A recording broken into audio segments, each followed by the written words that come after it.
장 경례.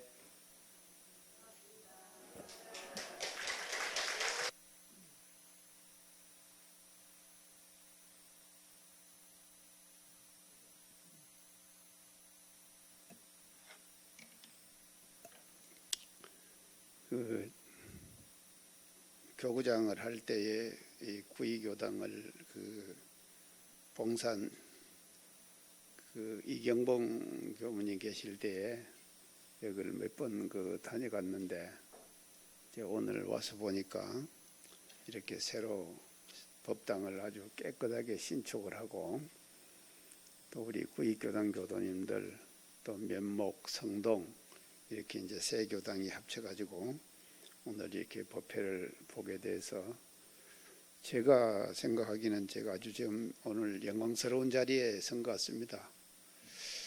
그래서 나는 어떻게 하면 지방에서 한번 불러줄만 한데도 그게 안 불러주더라고요. 구의교당도 사실은요 한번 불러줄만 하고 기다렸는데도 영 안 부르더만 금년에 와서 이렇게 이제 참 저를 불러줘가지고 이제 이 자리에 이렇게 서게 돼서 참 우리 여러분들 뵙게 된 것이 저로서는 대단히 영광스럽고 그렇습니다.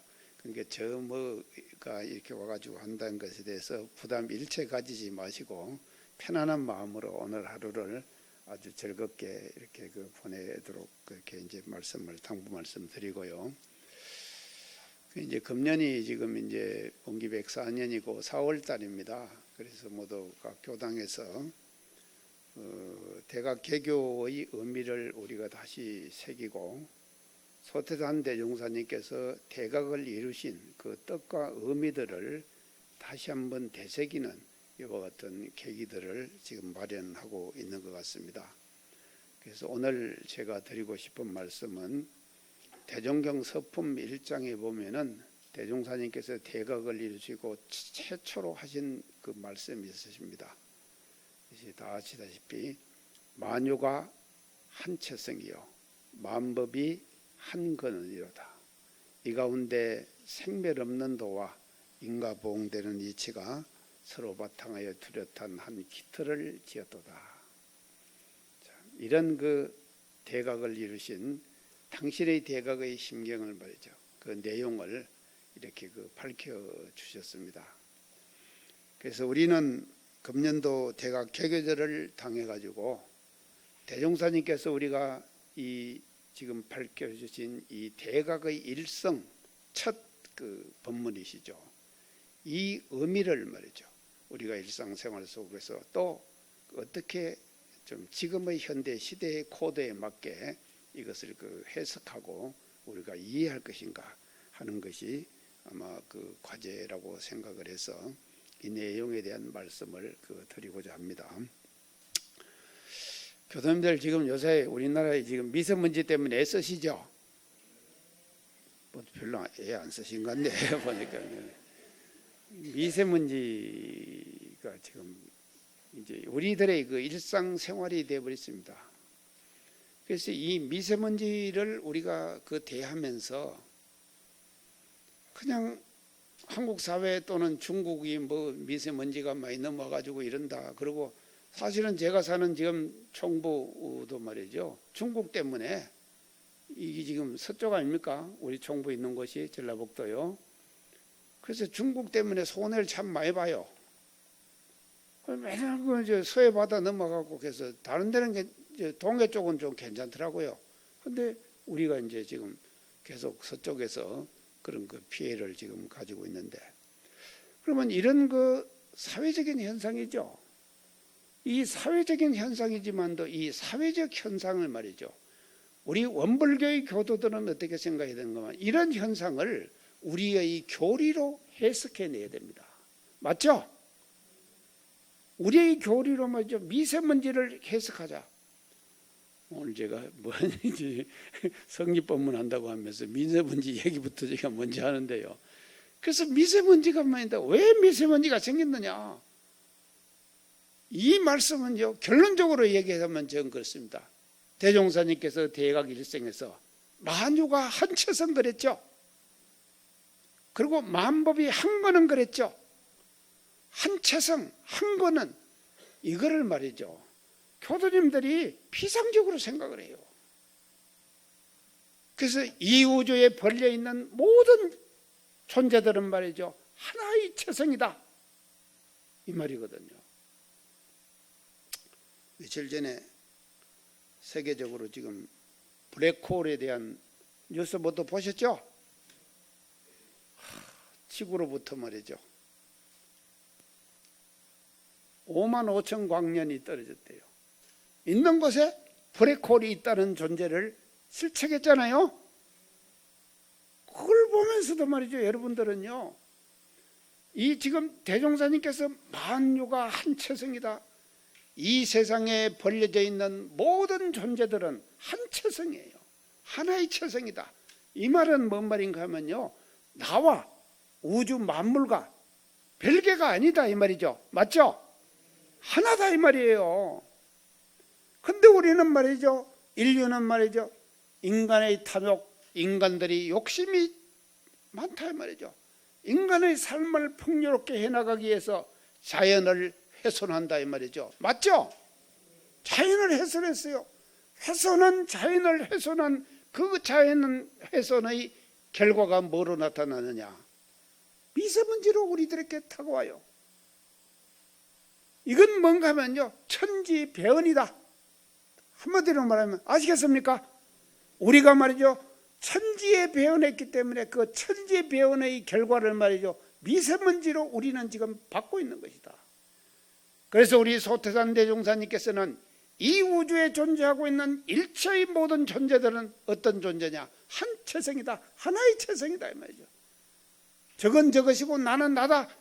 이런 생각을 가지고 사는 사람은요. 대종사님께서 대각하신 그 대각의 경제의 생활을 못하는 사람이에요. 그래서 이 우주에 존재하는 일체 모든 존재는 하나의 체성이에요. 우리 원광대학교에서 지금 뭘 하고 있는가 하면요. 개백학이라고 하는 것을 이제 정식으로 선포를 하고 개백학, 개백, 여러분들 개백은 들었죠? 물질이 개백되니 정신을 개백하자. 이게 대종사님 우리 개교 표죠. 그래서 개백이라는 단어를 여기서 쓰셨는데 우리 원광대학에서 지금요 그 개백에다가 학을 붙여요. 학자를 붙여요. 그래서 우리는 지금 말입니다. 원광대학을 중심으로 앞으로 한국 사회 내지는 세계에다가 말이죠. 개백의 학, 이 학을 말이죠. 우리는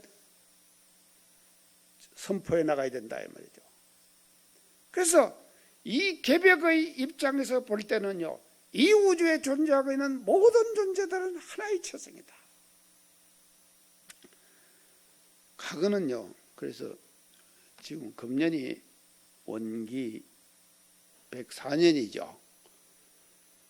지금 3.1운동 만세운동 사건 100주년 금년이라고 모두 다 뉴스 보셨죠? 그때 우리 소태산 대종성에서 3.1운동이 나셨을 때 만세 사건이 났을 때에 정산종사님에게 누가 물으셨어요. 시국에 대해서 대종사님께서 하신 말씀이 없으십니까? 그러니까는 정산종사님이 어떻게 하는가 하면은 개백을 재촉하는 상도소리다. 바쁘다. 어서 방언 마치고 기도 드리자. 이 말씀을 하셨다 그랬죠? 경전에 나오죠? 이게 말이죠. 이걸 알아야 돼요. 그러면은 그 대종사님께서 한 말씀 하셨어요. 만세 김일성 100주년이라고 지금 상해 임시정부가 생긴 지고 100주년이고 지금 한국 사회에서 여러 가지로 얘기들을 하고 있습니다만도 우리 소태산 대종사님께서는 어떻게 말씀하셨냐? 3.1운동 만세운동은 말이죠. 개백을 재촉하는 상도소리다 그랬어요. 상도소리가 뭡니까?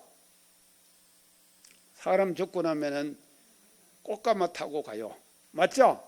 거기 상이 아닙니까? 요새는 꽃가마 안 타대요. 뭐 타는가 하면 리무진 타고 가대요. 그래서 저 리무진 아직 한 번 안 타봤거든요. 저 죽고 나면 리무진 그때 탈 것 같아요. 리무진 태워줄랍니까? 예, 여기서 지금 이 서울교도님도 저 리무진 태워주세요. 여러분들이 힘 안 써도 태워줄 거예요. 예. 자, 근데 그걸 타고 가는데 상도 소리를 하면서 가거든요. 그래서 상도소리라고 하는 것은 뭔가 하면 사람을 마지막 보내는 소리예요. 맞죠? 자, 사람 마지막 보내는. 아이고, 근데 내가 이게 이 얘기를 해야 되려나. 저 어릴 때요, 우리 조상님들 하고는 상여를 가거든요. 상여꾼들이 다리 하나 건너려고 하면요, 안 가요. 못 가겠네, 못 가겠네 하고 계속 그러는 거예요. 그러면 또 상주들이 나와서 절하라 그래요.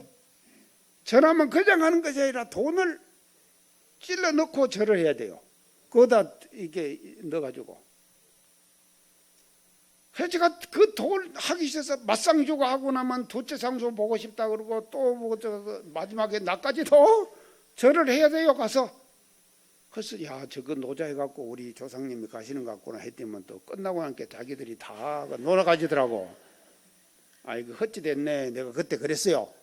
근데 내가 교구장을 갔거든요. 아니 교구장을 갔는데 교무님들이 저한테 와가지고 뭐라 그런가 하면요, 종제도 아닌데 제를 지는데 교당에서 근데 설법을 해달래요. 그거 왜 그러냐고 하니까, 아니 교도들이요 외상천도대를 지는데요. 그 외상천도대가 뭐냐고 내가 물었어요. 내가 처음 듣는 소리거든. 그 외상천도대는 뭔가 하면 돈 안 놓고 지내는 천도제, 그게 외상천도제예요. 알겠습니까? 그래서 돈 좀 놓고 지내게 하게 말 좀 해달라는 거예요.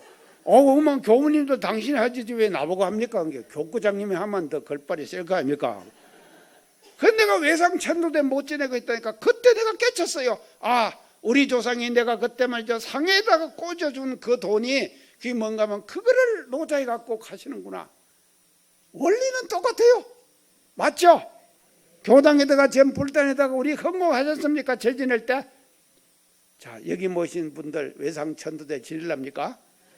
안 하랍니까? 예, 이제 내가 그거 안 하게 만들어놨네요 지금. 자, 뭐 교무님들 얼마나 놓는가 보세요. 자, 그래서 그걸 사람을 볼 때마다 하거든요. 그러면은 이 대종사님께서요 뭐를 마지막 보내는 개벽의 상도소리 그랬거든요. 만세운동이요, 일제를 마지막 보내는 상도소리다 이 뜻이에요. 일제 식민지, 일본 식민지를 보내는 상도소리다. 자, 이거 이렇게 해석하는 사람 없습니다. 일제를 보내는 마지막 보내는 거예요. 그래서 대종사님께서는요 해방될 줄 알으셨거든요. 왜 해방될 줄 아는가 하면요, 일본 순사 황희천 들어보셨죠? 그분에게 먼저 법명을 어떻게 줬는가 하면 두 이자 하늘천자를 줬어요. 두 하늘이 뭡니까? 일봉 천왕의 하늘에 네가 살 것이고 거기서 월급 받아먹고 살 것이고 해방된 조국의 하늘에서도 살 것이다. 이거를 예견하셨기 때문에 2000 이렇게 줬죠. 모르고 계속 있었는데 내가 지금 가르쳐 준 거예요. 일제를 마지막 보내는 상도소리. 그 다음에는 말이죠, 선천의 시대를 마지막 보내는 상도소리다. 아시겠죠? 선천의 시대를 보냈다. 그래서 지금은 말이죠, 후천개벽의 새 시대가 왔다 이 말이죠. 그 후천개벽의 새 시대가 기점이 언제냐? 그 언젠가 아십니까? 예. 박수 한번 치세요. 예. 원기로는 몇 년입니까? 원기 9년. 그거 달렸네요. 원기 9년. 그 해가 뭔 해인가면요, 갑자년이에요. 그 갑자년에 소태산 대종사님께서 뭔 일을 하셨느냐? 불법연구회의 간판을 최초로 갑자년에 중앙총부를 건설하시고 불법연구회의 간판을 처음 걸으신 해가 갑자년이에요. 그래서 이 갑자년을 중심으로 해서 개벽의 새 시대가 우리에게 다가온다 이 말이죠. 자, 그래서 소태산 대종사님께서는 대각을 이루시고 개벽의 새 시대를 사는 삶의 원형을 뭐로 제시해 주셨느냐? 만유가 한체성 만법이 한근원이다. 이 이념과 사상을 가지고 살아야지 계백의 새 시대를 사는 사람이 되는 거다. 아시겠죠? 자, 이런 뜻을 담고 있는 것이 말이죠, 우리가 최초의 대종사님의 이 법문 말씀입니다. 자, 그러면은요, 이 계백의 이념을 오늘 제가 한 3가지로 이제 말씀을 드릴게요. 첫째는요, 융복합의 이념이에요. 계백의 이념은요. 만유가 한차성 만법이 한 거는 이 말씀 속에는 이념적인 어떤 이념이 그 속에 포함되어 있는가 하면 융복합의 이념이 포함되어 있다. 그래서 우리 소태단 대종사님께서 한차성 한 거는이라고 하는 이 계백의 첫 이 말씀 속에는요, 융복합의 이념. 자, 융복합 아시겠습니까? 뭔 소린가? 이렇게 좀 어려운 단어를 써야지 법문 잘한다 그러더라고요. 융복합. 융복합은 뭔가 하면요, 섞이는 거예요. 섞이는 거다 이 말이죠. 자, 융복합돼요. 계백의 새 시대의 코드는 어떤 코드인가 하면요, 융복합되는 시대의 트렌드다. 시대의 흐름이 뭐랍니다. 서로 섞이는 거예요. 계속 섞이는 거예요. 그래서 섞여가지고만 지금 말이죠, 그것은 뭐가 나는 섞이기만 하면 안 됩니다. 섞여가지고는요, 새로운 이념과 사상을 만들어내는 것, 이게 뭔가 하면요, 융복합이에요. 새로운 이념과 사상을 섞여가지고 융복합시켜내요. 새로운 것을 만들어낸다 이 말이죠. 자, 그럼 어떤 새로운 것이 나오느냐? 우리나라 종교 많죠? 종교 참 많습니다. 그래서 한국 사회가 이제 여러 가지 그 특징을 가지고 있습니다만도 우리 한국 사회가 가지고 있는 특징들을 여러 가지를 얘기할 수 있는데, 저는 그렇게 생각합니다. 종교다원주의가 가장 심화된 사회 현상. 이것도 좀 어려운 말이죠. 종교다원주의. 그래서 세계의 모든 종교가 한국에 들어와 있어요. 지금 이슬람까지도 우리나라에 들어와 있습니다. 이슬람의 신도가 몇 명 되는지 아십니까? 4, 5만 명의 이슬람 신도가 한국에 존재해요. 한국 사람이 이슬람 신도가 된. 그래서 4, 5만 명이에요 지금. 그래서 이슬람까지도 우리는 받아들여요. 그런가 하면요, 얼마 전에 기독교를 받아들이죠. 기독교를 받아들이냐 안 받아들이느냐, 여러 가지 역사적 과정을 우리가 거쳤지 않습니까? 그 과정을 거치시면서 기독교를 결국은 우리가 받아들였죠. 받아들여 가지고는요, 기독교를 뭐라고 하면 서학 그랬어요. 서학, 서쪽 학이다. 그러면 서학의 반대는 뭡니까? 그건 아시네. 동학. 그래서 동학이 왜 생긴가면 서학의 반대거든요.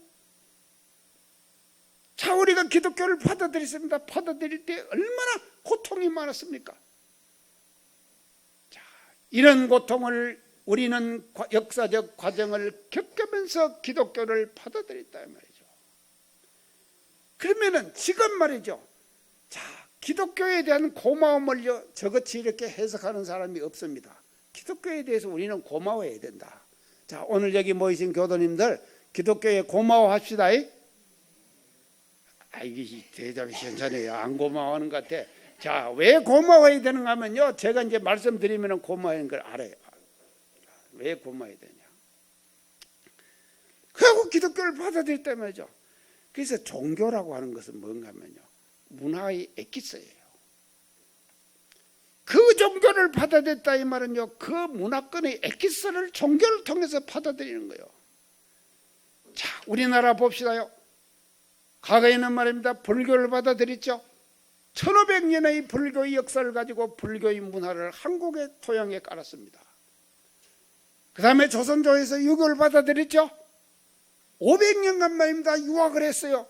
그래서 유교의 이념과 사상을 우리 문화 토양 속에 깔았어요. 근래는 기독교 받아들였죠.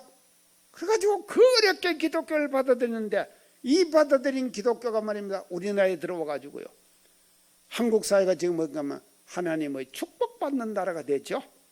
맞죠? 아니요, 이게 안 맞는가 봐. 지금 아니 제가요 지금 기차 타고 돌아다니고 하면요 대전역 또 익산역 이런 데 가면요 제가요 두루마기 입고 이렇게 딱 가면요 적어도 저 정도 되면 두루마기 입고 하면은요 익산에서 두루마기 입고 제 나이 정도 되면 저 사람이 어디 사람 원불교 사람인 걸 알 거 아닙니까? 근데도 저한테도 전단지를 주면서 하나님 믿고 천당 가시오 그런 거예요. 저한테도 그런다니까요. 자, 여기다 대면 여러분들은요 양반이에요. 그 너무 양반이라서 원불교 교화가 안 돼. 진짜 맞죠? 옆에 사람이 자기는 열심히 나가면서 옆에 사람한테 다 교당 가자고 말 안 해. 내가 다 알아요. 여러분들요. 합니까 안 합니까? 여러분 안 하죠? 자, 그래서 제가 부산교구장 할 때요 새 시대 새 천지 새 신앙운동을 하자. 새로운 시대가 왔어요. 개벽의 새 시대. 그러니까 신앙운동도 우리는 달려야 돼요. 과거의 신앙 형태로 가면 안 된다. 그러면 새 시대 새 천지 개벽의 새 시대의 신앙의 형태는 뭐냐? 뭡니까? 모르죠? 오늘 제가 가르쳐 드릴게요. 교당 갑시다 이렇게 원하는 거예요. 교당 갑시다 하고 권하는 거예요. 이게 뭔가면요 인간의 부처님에게 최고의 불공이다 이 말이죠. 그 왜 그런가 하면요 교당 갑시다 말로 권해가지고요 정법에 인연을 맺어주는 거예요. 사람 부처님에게 우리가 불공을 어떻게 합니까? 교당 갑시다 교당 갑시다 이 말하기 운동을 해야 되는데 기독교 이거 잘해요. 제가 이제 말이 또 엄한 데로 갔는데 그럼 자 이래갖고는요 기독교가 그래서 대전역에 가면은요 예수 천당 불신 지옥 이렇게 딱 그러면 마이크 잡고 말이죠 계속 외치는 거예요. 이렇게 하는 사람은요 세계에서 이렇게 하는 모든 기독교 신자들 와서 그렇게 하는 사람은 한국 사람밖에 없답니다. 자, 한국 사람요 한다고 하면 합니다. 이게 뭔가 하면요 한국의 극단성이에요. 그래서 한국 사람들은 극단적인 것을 한다 이 말이죠. 그래서 극단적 기독교를 말이죠 한국은 하고 있어요. 이 기독교가 엄청나게 고마운 것이다. 제가 이제 왜 고마운가? 내가 융복합을 얘기하면 지금 합니다. 자, 이제 흐름을 잊어버리지 마세요. 융복합에 대한 해석입니다. 제가 지금요. 폴 케네디라는 교수가 있었어요. 예일대 교수입니다. 지금 살아 있어요. 미국의 예일대 유명한 대학이죠. 이 사람의 전공은 역사학 전공. 그래서 이 폴 케네디 교수는 역사학을 전공한 교수거든요.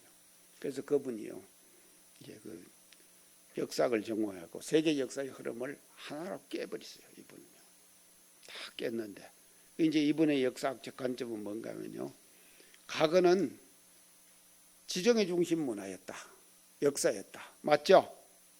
근데 그것이 이제 과거에 계속 지중해 중심으로 세계 역사가 흘러간 거예요.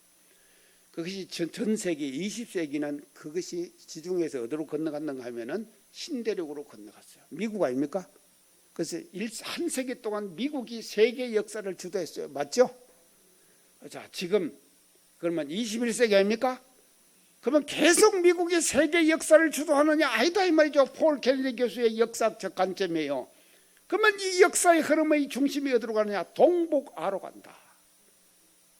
동북아시아.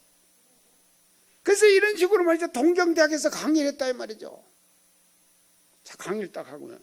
다 끝나고 났어요. 끝나고 나니까 그 동경대학에서 그 청중 중에서 교수님 질문이 있습니다. 당신이 21세기 역사의 중심이 동북아시아로 온다고 하는데 동북아시아는 나라가 많다. 과연 당신이 생각하는 그 나라는 어느 나라냐? 이렇게 물었어요. 물을만 하죠. 이렇게 물을 때는 이 사람이 뭔가면요, 지금 동북아시아에서 선진국에 속하는 건 일본밖에 없잖아요. 일본밖에 없고. 일본이라고 생각하고 자기는 뭘 쓸 거 아닙니까? 폴 케네디 교수의 대답이 말이죠. Never Japan. 뭔 말입니까? 일본 아니다. 딱 쳐버린 거예요. 그 강령이 그냥 찬봉기한테 초용해져 버렸어요. 그러면 어떠냐? 두 번째 또 물었어요. 폴 캐디의 두 번째 대답이 네버 차이나. 이 뭡니까? 중국 아니다. 이것도 엄청난 말이죠. 수백 년 동안 동북아시아 전체가 한분 문화권 속에 살았잖아요. 근데 딱 쳐버린 거예요. 그러면 어디냐? 마지막 물었어요. 폴 캐디의 마지막 대답이 Maybe Korea. 뭔 말입니까? 아마도 한국일 것이다. 멋지죠? 세계의 석각들이 한국을 주목한다. 자, 이러면요, 왜 이 지금 폴 캐네디가 네버 재팬, 네버 차이나 했는가 아십니까? 내가 그것 때문에 융복합 얘기하려고 이 얘기를 한 거예요. 왜 네버 재팬, 네버 차이나 했는가 하면 일본, 서양의 기독교 받아들였습니까? 안 받아들였어요. 중국 기독교 받아들였습니까? 안 받아들였죠. 한국 받아들였습니까? 예, 받아들였죠. 그렇기 때문에요, 우리나라는 말입니다. 한국은 말이죠. 기독교를 받아들였기 때문에 한국에서 세계적, 한국적인 것을 잡아 세우는 거예요. 그러면은 서양인도 공감하는 문화가 나오는 것이거든요. 자, 어제 그전가요? JTBC 뉴스에서 이런 말이 유행하고 있대요. Do you know BTS? Do you know BTS? 뭔 말입니까? 당신 BTS 아느냐? Do you know BTS? 에이, 모르는가 봐, 전부. BTS, 방탄소년단. Do you know BTS? 압니까, 여러분들? 예. 자, 왜 이게 지금 이게죠? 세계적인 지금 흐름이 되어버렸다 이 말이죠. 그래서 이 방탄소년단이 BTS가 말입니다. 세계의 K-팝 이 노래의 흐름을 말이죠. 주도해 나가고 있다 이 말이죠. 이게 뭔가 하면요, 한국에서 생긴 것이죠. 자, 그래서 거기는요, 그것은 Do you know BTS 그러는데 앞으로 말입니다. 이 결과가 뭔가 하면요, 이것이 바로 뭐냐, 융복합의 사회적 현상이다. 융복합의 문화 이념이 말입니다. BTS로 그렇게 표출되는 거다. 자, 2018년도 작년이죠.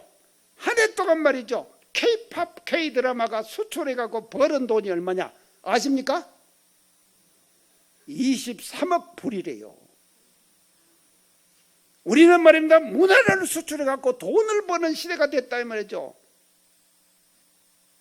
이게 한국입니다. 자, 여러분들 한국 정말로 자부심 가지죠. 예를 들어서 약간 제가 이제 Do you know BTS 그랬는데 앞으로 여러분들 외국 사람 만나면은 Do you know Korea 이렇게 물으세요. 아시겠습니까? 자, 그래서 뭔가 하면요, 융복합의 결과다 이 말이죠. 그래서 우리 한국은 말이죠, 세계의 모든 문화를 융복합시킬 수 있는 그와 같은 장이 된 것이고, 그 융복합의 현실이 뭐로 나타나느냐? 대중문화로 지금 나타나고 있다. 좋죠? 자, 이런 이제 대중문화, 이것이 융복합의 이제 문화인데요.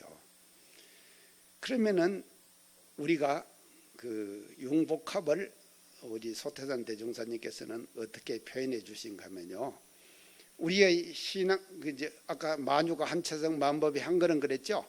한채성 한근원을 어떻게 표현해 주시는가 하면은 한채성 한근원을 표상으로 표현해 주시죠. 그 표현이 무엇입니까?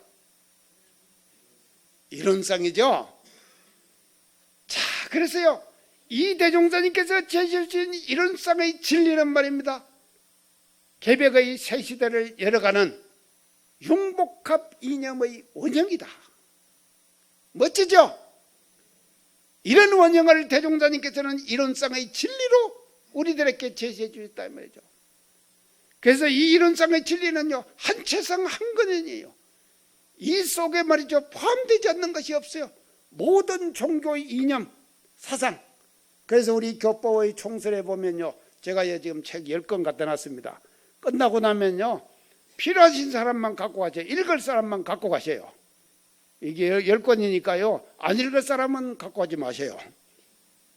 읽을 사람만 갖고 가시라니까요. 자, 10권 여기다 갖다 놨으니까요. 그랬으니까. 그런데 이 이론상의 진리가 말이죠, 융복합의 원형이다 말이죠. 이런 사상과 이념을 우리는 말이죠, 한체성 한근원에서 찾아내야 된다. 그 다음 두 번째요.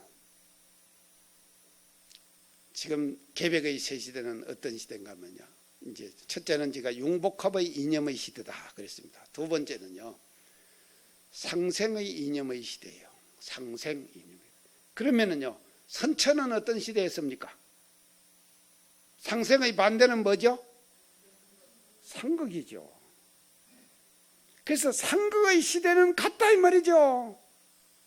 가고 상생의 새로운, 서로 상생하는 새로운 그런 시대가 우리들에게 다가왔다. 그래서 지금은 말입니다, 상생의 이념을 가지고 사는 사람이 후천개벽의 시대를 잘 사는 사람이에요. 그게 바로 뭔가면요, 만유가 한체성 반법이 한근원을 일상생활 속에서 사상으로, 생각으로 실천하는 사람이 된다 이 말이죠. 제가 아까 양력보고를 거창하게 했네요. 그 할 때 응강학원 이사장 했다고 그랬죠. 그 이제 이사장을 제가 할 때인데, 이사장을 하면은 학교에 이제 출퇴근을 하거든요. 겨울이에요. 그래서 제가 이제 출근을 이렇게 이제 하는데, 제 앞에 남학생, 여학생이 두 사람이 나란히 걸어가요. 걸어가는데 딱 또 보니까요, 이 벙어리 장갑, 실로 짠 벙어리 장갑 있죠? 그 벙어리 장갑을요, 이게 남학생은 오른손에 끼고 여학생은 왼손에 끼고 해가지고 둘이 한 짝씩 딱 나누어 가지고는요, 다정하게 걸어가더라니까. 제가 그 모습을 보고, 야, 참 부럽다. 나는 평생에 저렇게 한 번도 못 해봤는데. 너무 솔직했나요? 제가 참 부러웠어요. 그러다 또 금방 말이죠, 이게 뭐 현상을 하나 보면요, 감각 감상이 금방금방 달라진다니까요. 그 다음에는 뭔가 하면 정남의식이 발동하더라니까요. 둘이 한 짝씩 끼고 있는데 실로 딱 연결시켜 놨어요. 아이고, 저거 얼마나 매여가지고 불편할까. 가위가 있으면 싹동 끊어줘야 되겠다 하는 생각이 제가 딱 들더라니까요. 지금은 이제 어떤 생각이 든가면요, 한체성 한근원을 저 사람들은 실천하고 있구나. 맞죠? 하나의 현상을 보고도 말입니다, 그 사람이 가지고 있는 지혜의 정도, 생각과 사상의 정도, 이거에 따라 가지고 차원이 다르죠. 처음에는 부럽다고 시작해갖고 끊어주자. 또 다음에는 말이죠, 저것이 바로 뭔가 하면 상생의 이념의 사회적 실천을 저 사람이 한정되지 않고 모든 사람에게 그렇게 할 수 있는 사람, 이 사람은 어떤 사람입니까? 상생의 이념을 일상생활 속에 실천하는 사람이죠. 맞죠? 자, 이런 시대를 말이죠, 우리는 지금 살고 있다 이 말입니다. 그래서 상극의 시대는 가버렸어요. 앞으로는 말입니다, 상생으로 사는 사람이죠. 자, 그랬어요. 이게 지금 며느리 시어머니 참 관계가 옛날에 별로 안 좋았잖아요. 계속. 그래서 이제 그런 말이 있잖아요. 봄볕에는 누굴 내보내는가 하면은, 봄볕에는 며느리를 내보내요. 가을볕에는 딸 내보내요. 예. 가을볕에는 딸 내보내요. 맞죠? 이게 바로 뭔가 하면요, 과거 시대의 상극의 모습이다 이 말이에요. 아시겠습니까? 우리는 말이죠, 사회적으로 일어나는 모든 현상들을 뭐로 설명해내야 되느냐? 원불교의 교리의 이념으로 설명해내야 돼요. 그래서 우리 소태산 대종사님께서는요, 이 우주에 존재하는 일체의 모든 존재들, 그 존재들이 다 뭔가 하면 상생의 관계다. 그래서 아까 제가 미세먼지 얘기했죠. 그리고 제가 이제 우리 겨울에 김제평야 이런 데 이렇게 가면요, 겨울에요 추수하고 볏짚을 싸가지고 이렇게 해가 설탕과 같이 하얗게 해놓은 거 보셨죠? 그걸 딱 보는 순간 저게 천지배은이다. 그래갖고 내가 천지배은이라고 방송 강의에서 했어요. 그렇지만도 대구에 있는 우리 형님이, 이 양반도 법사요, 법사가 나한테 전화를 했어요. 우리 형님이, 야 이 사람아 그것을 왜 천지배은인가 그래요. 그 형님 그러면 그게 뭡니까? 이 사람아 그거 소유물 하려고 그러는 건데 왜 천지배은이라는 거요? 아유, 그게 인간의 탐욕은 엄청난 거예요. 볏짚까지도 우리가 쌀 얻어 빼먹었죠? 벼 빼먹었잖아요. 빼먹고 나서도요, 볏짚까지도 인간은요 탐욕으로 그걸 다 가져온다니까. 그 볏짚은 말입니다, 뭔가 하면 토양으로 다시 돌려보내야 될 거 아니에요. 그게 그거 다 그렇게 하는 거 아닌가? 우리 지금 법사 형님이 그러더라니까요. 지금 변소 퍼가지고 논밭에다 냅니까? 어디다 갖다 버립니까? 바다다 버려요. 바다다요. 이거 정말로요, 이런 현상들이 바로 뭔가면요, 이게 천지배은이에요. 이걸 모르고는 법사가 말입니다, 모르고는 방송 잘못했다고 나한테다가, 아이고 자기 생각이 미치지 못한. 내가 우리 형님 오늘 지금 그 양반이 어디 가 있는가 하면요, 영산 국제마음훈련은요 단계별 훈련하러 갔어요 지금요. 이게요, 그래서 천지배은이라니까요. 그래서 우리는요 천지의 복원을 하자. 그래서 대종사님께서 왜 천지복원을 말씀? 아이고 요새 또요 어떤 일이 벌어진 거면 이 돈이 된다고 하면은요 다 지금 하는, 이게 이런 사회적 현상을 우리 교회 이념으로 해석해내야 된다니까요. 제 옆에 말입니다, 해타원 신기원 교무로 그 양반이 평생 동안 33년간 지금 뭔가 법복불사 이거 지금 하고 있어요. 그런데 한번 저희 교회 사니까 가까워요. 그리고 저를 잘 이제 이렇게 돌봐줘요. 전 남자고 그건 여자잖아요.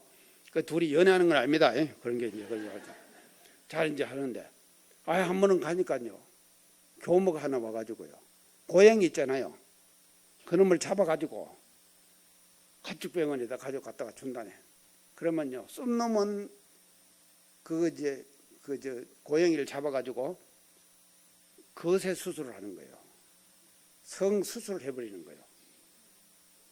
그러니까 이제 쏨놈은 25만 원을 받고 암놈은 35만 원을 받는데요. 그러니까 이제 그렇게 이제 지금 시에서 지원한다네, 그 돈을. 그게 미쳤지 이것이 말이죠. 완전히 미쳤어요 지금요. 세상이 미쳤다니까. 이런 현상을 보고 말입니다, 제가요 그 고양이들이 있어가지고요 얼마나 덕을 보는지 아십니까? 제가 사는 우리 집에요 쥐가 한 마리도 없어요. 그리고는 우리 마루 밑에 들어가서 살거든요. 그러면 자연적으로 살게 만들고 밥도 한 번씩 가끔 주고 이래야 될 거 아닙니까? 근데 갔다가 잡아다가 그놈을 거세시키는 거예요. 이게 뭔가 하면요 돈 벌려고 인간의 탐욕이 만들어내는 사회적 현상이다 이 말이죠. 상생의 인연과는 멀어지죠. 자, 우리 여기 모이신 우리 교도님들, 소태산 대종사님께서는 이 땅에 오셔갖고 뭐를 실천하러 오셨느냐? 아까 처음 융복합의 이념을 실현할 거고, 두 번째는 상생의 이념이다 이 말이죠. 그래서 이 상생의 이념을 실현하는 그 방법이 뭡니까? 그 이념을 실현하는 것으로서 교리적으로 어떻게 제시해 주셨어요? 그것이 제가 지금 쭉 상생을 말씀드리는데, 그 우리 교리로 봐서는 이 상생이 뭡니까? 아이고, 사언사상이에요. 사언사상. 사언사상 첫째 천지연, 두 번째 부모원, 세 번째 동포원, 네 번째 법률원. 이게 다 뭔가면요, 은혜의 존재다 이 말이죠. 그리고 한 몸이에요. 천지, 부모, 동포, 법률이 한 몸이다 이 말이죠. 그래서요, 집도요, 무정물이죠. 집이 사람이 사는 집하고 사람이 살지 않는 집하고 차이가 어떻게 납니까? 사는 집하고 차이는 아시겠죠? 그게 무정한 것이면서 사람과 같이 사는 집하고요, 그거 안 가고는요 차이가 나는 것이다 이 말이죠. 그래서 우리 대종사님께서는요, 은사상을 말씀하셔가지고 후천개백의 새로운 시대의 이념, 한차상 한건을 일상생활 속에서 어떻게 우리가 실천할 건가, 은사상 사언보언의 실천을 통해 가지고 우리가 보언을 하자 하는 것이 원불교가 지향하는 이념의 방향이다. 그리고 개백의 새 시대가 가는 이념의 방향이다 이 말이죠. 제가 저한테요, 지금 서울에서 하는 분이요, 코믹 삼국지라고 하는 것이 누가 이게 쓰는가 봐요. 그걸 매일 보내주는 사람이 있어요. 한 스토리씩을, 코믹 삼국지를 보내주는 거예요. 한 스토리씩을요. 제가 삼국지 중고등학교 때 제가요 3번을 읽었어요. 삼국지를요. 근데 또 코믹 삼국지를 읽는데 더 재밌더라고. 지금 조조가 말입니다. 적백대전을 해가지고 조조가 도망을 가잖아요. 그 도망가는 그 대목을 뭐로 하는가면요, 적벽가, 판소리, 적벽가 있죠? 아, 이게 있는가 모르는. 자, 판소리가 몇 바탕 있습니까? 5바탕이에요. 판소리 5바탕. 첫째 뭡니까? 추양가. 두 번째 심청가. 세 번째 흥보가. 네 번째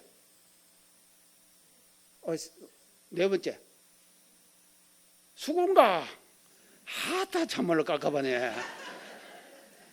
그럼 5번째가 뭡니까? 적백가예요. 그 적백가를 말입니다, 판소리 버전으로 거다가 해놨는데요. 제가 그 적백가에 조조가 패망하고 도망가는 그 대목을 적벽가에 나오는 가사를 통해 가지고 읽으면서요 10분간을 제가 박장대소를 혼자 했어요. 제가 이렇게 즐겁게 삽니다. 근데 그거 보면 모두 다 싸맞이고요, 사람 모가지 날아가는 것이요, 삼국지에 보면요 이 목 날아가는 것이 댕그랑댕그랑해요. 선천시대는 계속해서 그렇게 싸움했다 이 말이에요. 그래서 이런 세상은 간다 이 말이거든요. 하고 어떤 세상이 오느냐, 상생의 시대가 우리 앞에 개백의 새 시대가 다가오고 있다. 아시겠죠? 자, 이 이념을 말입니다, 대종사님께서는요 사언사상으로 제시해 주셨습니다. 다음엔요, 세 번째는 평등의 이념이에요. 평등의 이념. 자, 이 평등이요, 그래서 이제 뭐가 평등인가 하면요, 이제 아까 제가 천도교에서 말입니다, 추운 대신사가요 대각을 해주시고 이제 제시하신 메시지가 있습니다. 그게 뭔가 하면요, 인내천하니 사인여천해라 그랬어요. 인내천하니 사인여천해라. 이 말이 뭔 말입니까? 사람이 곧 하늘이다. 그러니 사인여천, 사자는 이 일사자를 써갖고 섬길사 그래요. 사람 섬기기를 하늘처럼 해라. 이게 말이죠 천도교의 메시지거든요. 수훈대신사의 메시지예요. 이 메시지를 듣고요 조선조에 인간 대접받지 못했던 수많은 사람들이 말입니다 경주용담으로 모여드는 거예요. 구름같이 모여드는 거예요. 근데 경상감사가 계속 오늘은 몇 명 모였습니다, 오늘은 몇 명 모였습니다.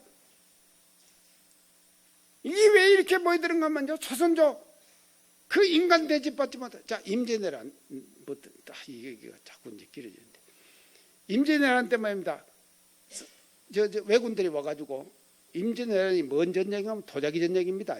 아시죠? 도자기 전쟁이에요.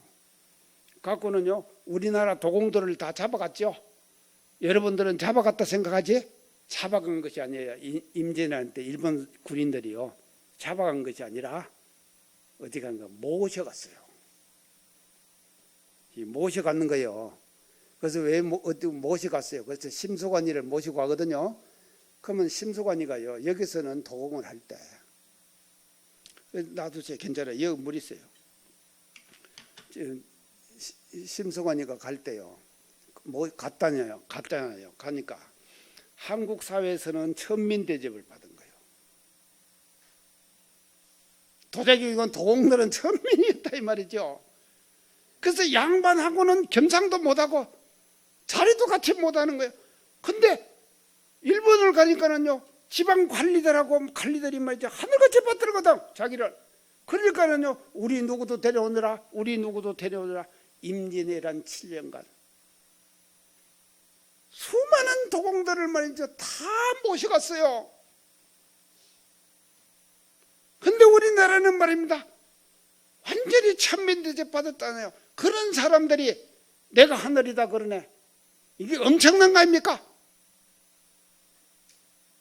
그건 내가 하늘이다 보여드는 거다. 자, 그래서요 이 세상에 존재하는 모든 사람들은 다 하늘이다. 양반만 하늘이고 임금님만 하늘이고 삼정성만 하늘이고 육판서만 하늘이 아니라 일반 평민 상놈들도 다 하늘이다. 엄청나죠? 이게 뭔 이념입니까? 평등이잖아요. 평등이에요. 그래서 우리 수군대신자가 외친 것은 평등의 사상이다 이 말이죠. 이 평등의 이념이 말이죠 후천개벽의 새로운 시대를 열어가는 거예요. 자, 그러면은 우리 원불교에서는 이 평등의 이념을 실천하는 교리가 뭡니까? 사요죠. 예. 사요 첫째 뭡니까? 자력강성. 순서별로 해야지 왜 지자본이부터 뭡니까요? 두 번째 지자본이, 세 번째 타자니 교육, 네 번째 공도자숭배. 그래서 이만 가면 이제 평등의 이념을 대종사님께서는 구체적으로 사유를 통해 갖고 실현하기 만든다. 자, 이제 이것이 이제 평등인데, 이런 이제 우리가 평등을요 일상생활 속에서 그 이제 실천을 이제 해가야 되는데, 우리 교단도 이런 이념을 사실은 이제 실천하기 위해서 하거든요. 이제 지난주인가요? 저 지난주에 총부 법회를 제가 봤어요. 봤는데요. 제가 이제 왔다 갔다 하면 총부 법회, 다음 법회 누가 한다 하면 이제 안내판에다가 갖다 써붙이거든요. 근데 그거다가 어떻게 써붙이는가 하면은요. 교산, 이제 이성택 원로교무 이렇게 해가지고 이제 써붙여 놨어요. 그리고 설교 제목은 시대의 트렌드를 읽자 이렇게 해가지고 딱 써붙여 놨더라니까요. 아니, 저는 교무죠. 제가 교무죠. 교무만 됐지. 그러다가 뭔다고 또 원로절 갖다 붙여. 이게 미쳤죠. 이게 평등 얘기하면서 원불교도 미쳤다니까. 아시겠습니까 여러분들? 영원한 교무예요. 평등. 인간은 다 평등합니다. 인간만 평등합니까? 우주에 있는 모든 존재는 다 평등해요. 이런 시대가 우리 앞에 지금 다가왔거든요. 그래서 이게 개벽의 새 시대예요. 자, 개벽의 새 시대인데, 자, 그러면요. 시간이 많이 갔으니까 지금 이 개벽이 되는 그 순서를 제가 사회적 현상을 제가 설명하면서 제가 말씀을 드릴게요. 이 평등을 우리가 이제 새기면서요. 이제 이 사회가 어떻게 변했는가 하면 예전에 농경사회였죠. 농경사회에는 소득의 원천이 뭡니까? 뭐로 돈이 생깁니까? 농산물. 예, 소득의 원천이 농산물이에요. 그 다음에 농경사회를 지나고 난 뒤에 뭐가 왔습니까? 산업사회가 왔죠. 산업사회의 소득의 원천은 뭡니까?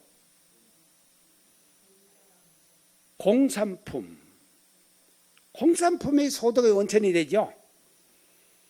그 다음에는 이제 그것도 같잖아요. 산업사회도 같잖아요. 지금 뭔 사회입니까? 지식정보사회. 그렇죠. 지식정보사회.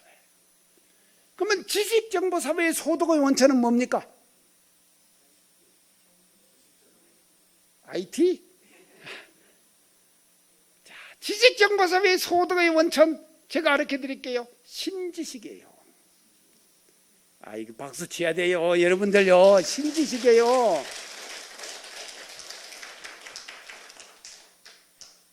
지금 정보가 말이죠. 막 한없이 쏟아집니다. 정보가 쏟아져요.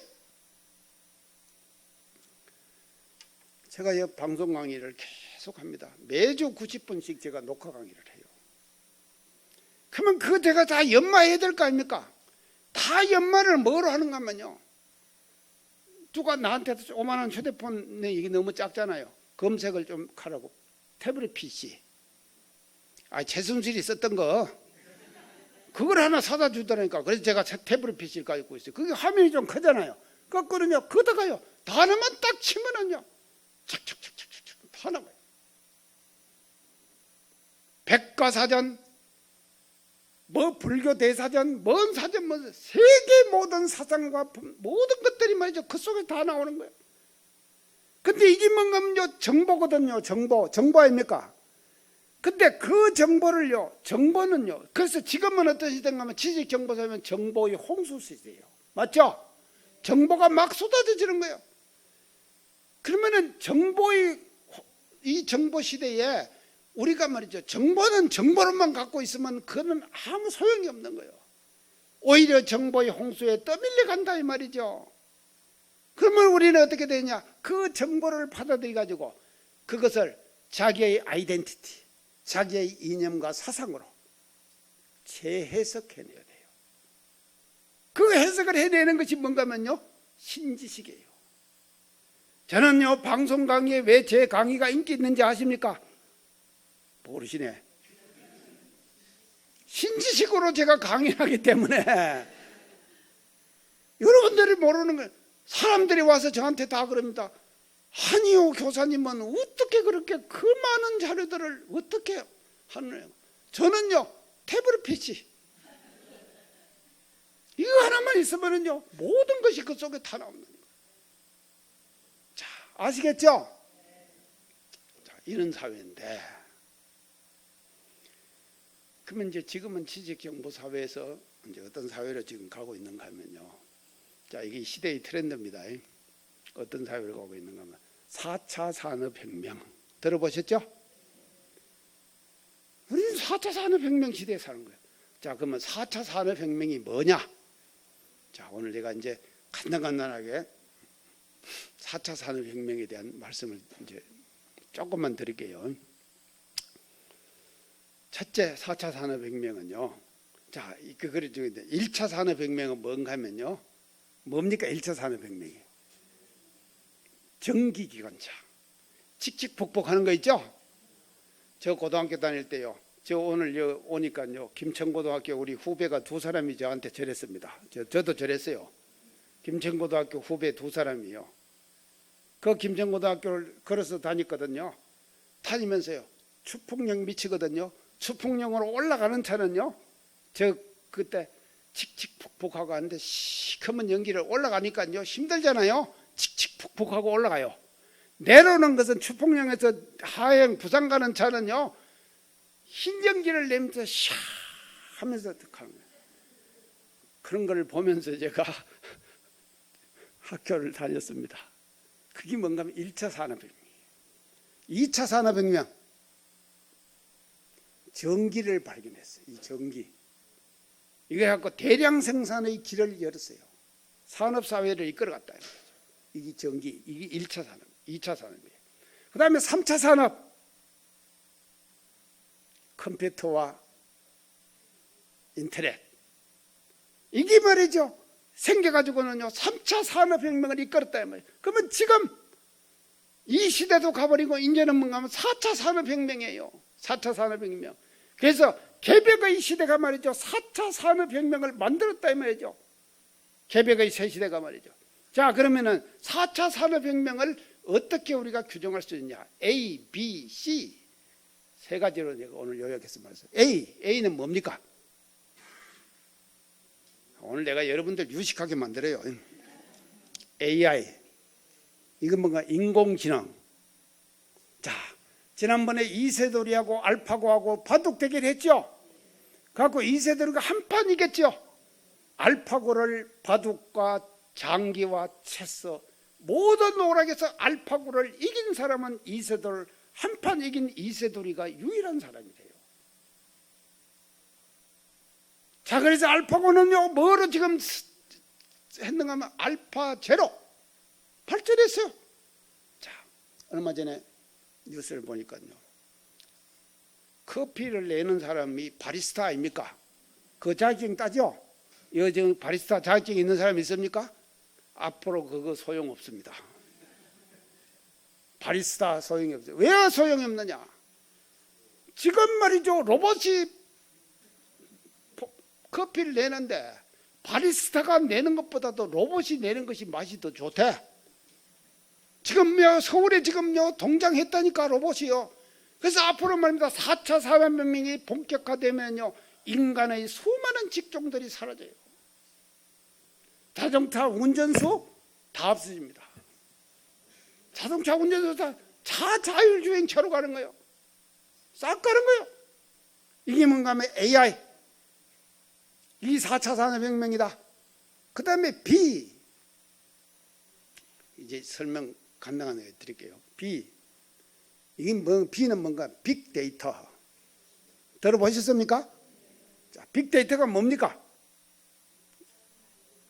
자, 제가요 요약해서 말씀드릴게요. 초고속으로, 빅데이터는요 초고속으로 초연결되면서 초용량의 데이터를 생산해내는 것, 그게 뭔가 빅데이터예요. 이 말 알겠습니까? 초고속으로 초연결되면서 초용량의 데이터를 생산해내는 것, 이게 빅데이터다 이 말이죠. 자, 그런데요 제가 오늘 왜 이런 말씀을 드리냐면, 이 빅데이터의 현실을 원불교의 교리 이념으로 우리는 해석해내야 된다 이 말이죠. 자, 그 해석이 뭐예요? 초고속. 초고속은 뭡니까? 속도가 빠르다 이 말이죠. 지난번 블랙홀 나왔는데 5,500만 광년, 5,500만 광년 왜 떨어진데 블랙홀이 있다고 지금 뉴스 봤죠? 이 빛의 속도가 1초에 얼마 가는지 아십니까? 예, 맞습니다. 30만 킬로. 박수 한번 치세요. 예, 30만 킬로. 이 30만 킬로로 1초 가는데 1년 가는 것이 1광년 아닙니까? 이건데 지금 저거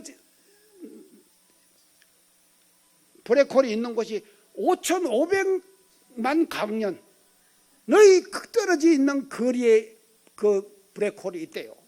그게 지금 증명됐잖아요. 자, 그런데 이제 자꾸 이제 초고속 얘기하다가요. 초고속. 이 초고속은 뭔가 하면요. 요시요. 우리 지금 제가 지금 서울을 왔다 갔다 많이 하거든요. 그 뭐 이제 KTX나 이제 지금 SRT 타고 다니거든요. 익산까지 얼마 걸는지 아십니까? 1시간 한 15분 뭐 보통 차는 그러고요. 제일 빠른 차는요 1시간 5분 만에 가더라고요. 용산에서 출발하는데 딱 익산 한 번 쉬어요. 근데 딱 1시간 5분 걸려요. 근데 이 스피드가 계속 빨라지잖아요. 자, 그래서요 이 지금 4차 산업혁명은요 기존의 시간 개념을 깨버리는 거예요. 기존의 시간 개념을 깨버린다 이 말이죠. 1시간, 2시간 뭐 이런 것들 다 깨버리는 거예요. 자, 우리 교리 중에서 시간의 개념을 깨버린 교리가 뭡니까? 예? 영생불멸 맞기는 한데요, 우리 교리 이념으로서 시간의 개념을 깨버린 것이 뭔가 하면요 무시선. 자, 무시선 맞죠?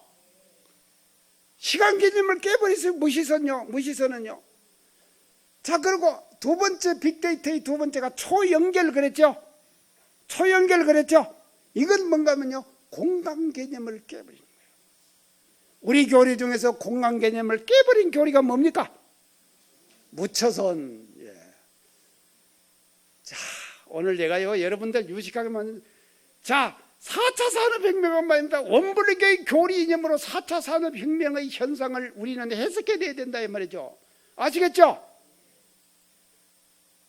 우리 대종사님 정말로 대단하신 분 아닙니까? 이런 시대가 올 것을 미리 예견하시고 우리 교리 이념을 그렇게 정해주신 거예요. 이거 알았습니까? 여러분들요, 행복한 줄 알아야 돼요. 한국에 난 것을 행복한 줄 알아야 돼요. 그래서 아까 내가 여러분들 Do you know BTS 하지 말고 뭐라고 그랬죠? Do you know Korea? 예. 한국. 자, 그 다음에 이제 마지막으로 C는 뭔가 하면요, 크라우드는 뭔가 하면 가상 저장 공간. 아시겠죠? 뭔가 크라우드 C 가상 저장 공간이에요. 그 가상 저장 공간에 이제 무한한 데이터와 정보가 다 저장되잖아요. 이게 뭔가 하면요, 4차 산업혁명이다. 자, 그건 뭔가 하면요, 우리 지금 제 머릿속에 뭐가 들었습니까? 자, 제가 말입니다. 이 머릿속에만 이제 엄청난 가상 저장 공간이 저에게는 장치가 돼 있다니까요. 수많은 데이터와 지식들을 다 저장할 수 있어요. 그러고는 그것을 말입니다, 때에 따라 갖고 이렇게 만들어낼 수 있어요. 표현해낼 수 있어요. 제가 오늘 설교 잘하죠? 내가 옆구리 찔러 절반은 거예요.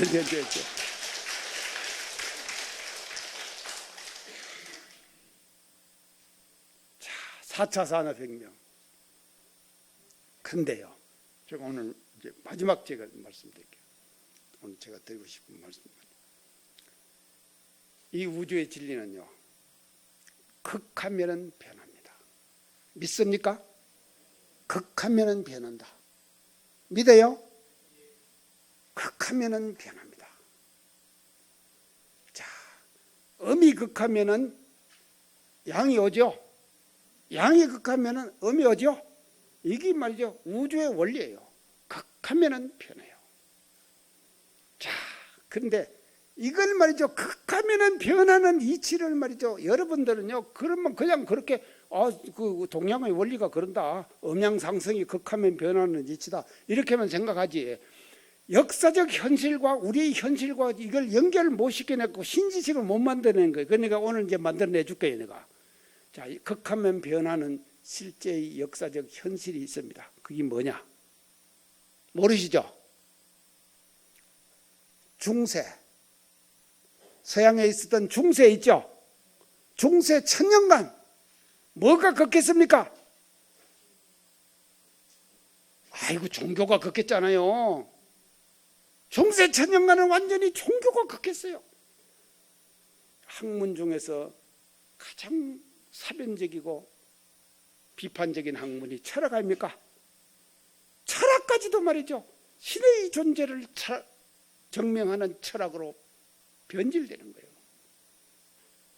그래서 신의 권위가 극했다 이 말이죠. 그러면 그 극한 신의 권위가 계속 유지합니까? 아니죠. 극하면은 변합니다. 그래서 모든 것이 신의 존재에 매몰돼 버리는데, 중세의 1000년을 그렇게 지내다가 극했거든요. 종교가 극했거든요. 그러면은 다시 찾는데 뭘 찾는가 하면 인간을 찾기 운동을 하는 거예요. 인간을 찾아내는 거예요. 이 인간을 찾아내는 운동이 뭡니까? 르네상스. 아시겠죠? 서양의 르네상스는 뭔가면요, 종교가 극했기 때문에 그 극한 종교에서 인간을 찾는 거예요. 모든 인간들이 신의 권위에 매몰돼 버렸단 말이죠. 매몰돼 버린 인간을 찾아내는 거예요. 그래서 데카르트가 철학의 혁명을 일으키거든요. 데카르트가 일으킨 철학의 혁명, 명제가 뭔가 하면 나는 생각한다. 고로 나는 존재한다. 이게 뭔가 하면요, 신 속에서 인간을 찾아내는 운동을 하는 거예요. 극하면은 변합니다. 자, 지금 4차 산업혁명은 우리에게 지금 극하죠. 극에 달했다 이 말이죠. 그래서 인공지능이 계속 더 발달해 갖고 인간의 지능을 능가하는 그 시점을 미래학자들이, 지금 학자들이 뭐라 그런가 하면 특이점 그럽니다. 그 특이점이 오는 거예요. 인간의 지능을 완전히. 제가요 혼자 살면서 과일을 깎잖아요. 깎고 이거 먹잖아요. 먹고 나서는 그걸 시체로 가는데 이걸 이 두 손을 딱 그로 과일 것을 다 들고 세면장 주방 문을 이렇게 열고 가야 될 거 아닙니까? 열고 가는데 이게 양손 다 들었으니까 이걸로 못 하잖아요. 뭐로 하는가 하면 이걸로 해요. 요거 뭡니까? 야, 이걸 탁 하면은 딱 그거 딱 밀면은 탁 돼요. 로봇은 이렇게는 못 할 거다. 내가 매일 내가 하면서 내가 로봇은 못 한다. 근데 이것도 말이죠. 안 된다니까요. 이것도 능가하는 시대가 오는 거예요. 그러면 극하죠. 과거의 4차 산업혁명이 극합니다. 극하면은 변하죠. 거기서 무엇을 찾느냐? 인간을 다시 찾게 되는 거예요. 그래서 이미 말이죠. 5차 산업혁명을 얘기합니다. 5차 산업혁명은 뭔 혁명이겠습니까? 예? 마인드 인더스트리. 자, 오늘 내가 영어 많이 쓰네요. 마인드 인더스트리. 마인드 인더스트리가 뭡니까? 마음 산업 시대. 그래서 마음 산업 시대가 돌아오는 거예요. 다시 인간의 마음을 찾게 되는 것이다. 이 메시지가 뭔가 하면요. 대종사님께서 원불교의 개교표에서 물질이 개벽되니 뭐라고 했습니까? 정신을 개벽하자. 멋지죠? 4차 산업혁명 극하면 변합니다. 다시 인간의 마음을 찾게 되는 거예요. 이게 우주의 진리다 이 말이죠. 자, 이미 말이죠. 그런 현장이 우리나라에서 벌어졌습니다. 어디에 벌어진가 하십니까? 제가요 원광학원 이사장 할 때 마음인문학 아젠다를 땄는데 한국연구재단으로부터 얼마를 받는가 하면요 110억을 10년간 110억을 연구비로 받는 아젠다를 땄어요. 그래가지고요 그 인문학의 마음 공부의 현장을 어디다 만들어놨는가? 여수에다가 만들어놨습니다. 그래서 여수 교도들을 교육을 시켜가지고요 우리 교도들이 그 교육을 받고 학교에 투입돼가지고 강의를 1시간씩 하면은 돈을 얼마씩 주는가 하면 5만 원씩을 착착 줍니다. 그래서 우리 교도들은요 지금 아이들 마음 공부 시키고 인성교육 시키고 돈을 착착 버는 교도들이 됐어요. 자, 여러분들 이런 교도 되고 싶지 않습니까? 이거요 쉽지 않습니다. 예. 두 군데 했어요. 마음인문학 연구소에서. 서울의 송천교당 있죠? 여기 하고 또 하나는 여수에 하고 두 군데다 했는데 서울의 송천교당은 자기들만 교육받지 현장에 한 사람도 파고들어가지 못했어요. 근데 여수에는요 작년 1년간 24개 학교 4,000명 570시간 1시간씩 5만 원씩을 받고 우리 마음인문학에서 공부했던 교도들이 가서 강의를 해주고 돈을 번다 이 말이죠. 이런 시대가 우리 앞에 다가오고 있다. 멋지죠? 원불교는 왜 생겼느냐? 이거 하루 생긴 거예요. 아시겠죠? 원불교는 말입니다. 앞으로 5차 산업혁명, 마인드 인더스트리 이 산업혁명을 우리는 말이죠. 주도해 나가는 원불교 교단이다 하는 것을 여러분들 확실히 알으시고 긍지와 자부심 가지시고 말이죠. 자, 이 지역사회 서울에 여러분들 아까 제가 불공 중에 최고의 불공이 뭐라 그랬죠? 교단 갑시다. 이 운동을 열심히 전개해 가셔가지고 우리 대종사님의 교법이 말이죠. 이 4차 산업혁명을 뛰어넘어 가지고 5차 산업을 이끌어가는 이런 시대적 상황의 선구자가 여러분들 되어 주시기를 간절히 염원해 드리면서 제 말씀 마칩니다. 감사합니다.